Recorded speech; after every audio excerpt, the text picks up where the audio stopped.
Councillor Green. Thank you very much, Mr. Mayor.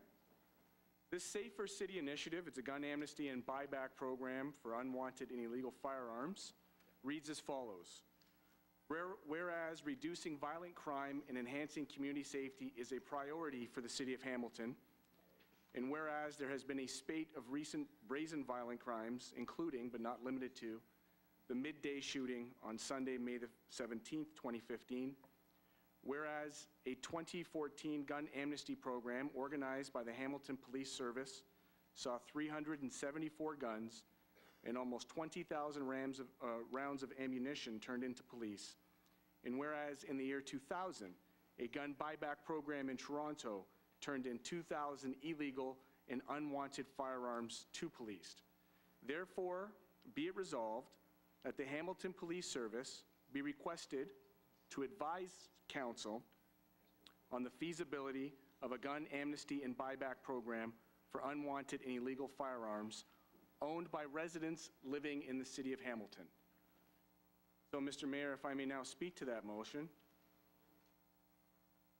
There is a slight adjustment that is not to have the police report back. They don't report to Council. We'll ask that that report go to Hamilton Police Services, and then they advise Council based on their findings.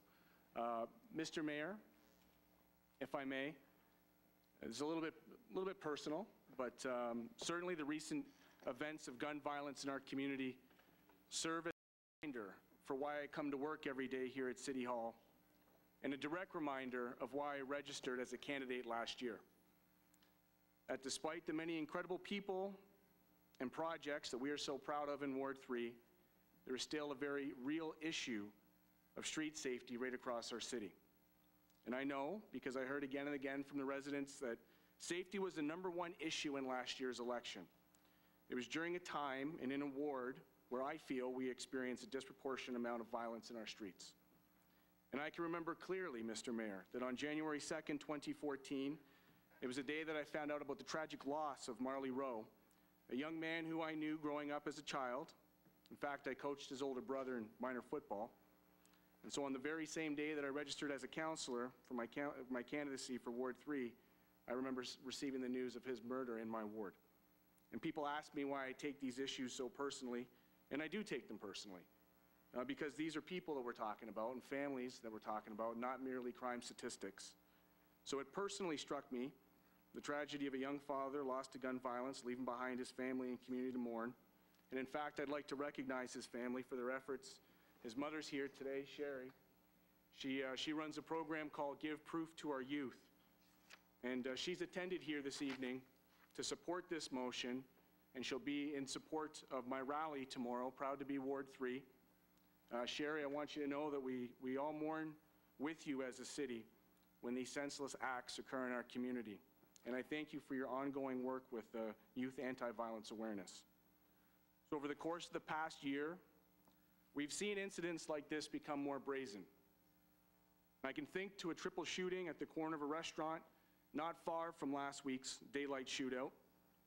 The disregard for innocent lives, for public safety, coupled with the potential for retaliation shootings and the fear left behind for those families living in the areas affected by these crimes, it deserves a very serious response and an effort by this council to do what is within our municipal powers to decrease the availability of guns in our street. And now I'd be proud to read in an article today, in fact, that the Hamilton Police Service under Chief DeCare is doing everything they can to bring justice to our community, with the recent announcement of a $50,000 reward leading to information on Marley Rowe's murderer. So as a council, we have a moral obligation to do the same.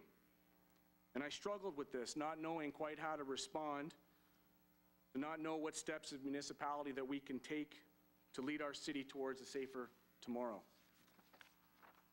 And I know that this motion has not come without its criticism, Mr. Mayor. I've heard it from the very few members of the public that criminals will not turn in their firearms, that taxpayers shouldn't be responsible for the buyback, that this is not a silver bullet to our gun violence problem. And to the few points that have been raised there, I'll concede that they're probably right. Criminals will not turn in their firearms and this will not solve our gun violence problem overnight. But what we can do with this motion is reduce the likelihood of these unwanted and illegal guns from getting into the hands of these very same criminals, resulting in the types of brazen daylight shootouts that we experienced last week. So respectfully, to the critics, where do you think these street guns come from? I will be clear that this motion has nothing to do with law-abiding and licensed gun-owning residents of Hamilton, who have done everything they can to have secure care and possession of their firearms. This motion, Mr. Mayor, is directed squarely to those who, through inheritance or other circumstances, find themselves with a gun or guns that they have neither interest in nor training to possess. And as I stated in my motion, the Hamilton Police Services brought in 374 guns and 20,000 rounds of ammunition in last year's Amnesty program. And Toronto's program back in 2000 brought in 2,000 guns in just 2 weeks. I'd like to personally thank past Toronto Councillor Rob Davis, who reached out to me on his own accord to offer support and past experience with this program. We anticipated where some might find faults in this proposal, to which the alternatives of simply doing nothing or accepting that it's always going to be that way, or suggesting somehow that we do not have a responsibility to support our police services efforts to rid our streets of illegal guns, is both morally and politically negligent, as this is literally the least we can do to support the victims, their families, and communities who have experienced gun violence in our city. So my ask to you, my councillor colleagues, in this motion is that we must invest in the opportunity to be proactive in reducing the supply of street guns in our communities and take leadership on this critical issue of gun violence. It's the least that we can do for our city and our neighborhoods as elected councillors.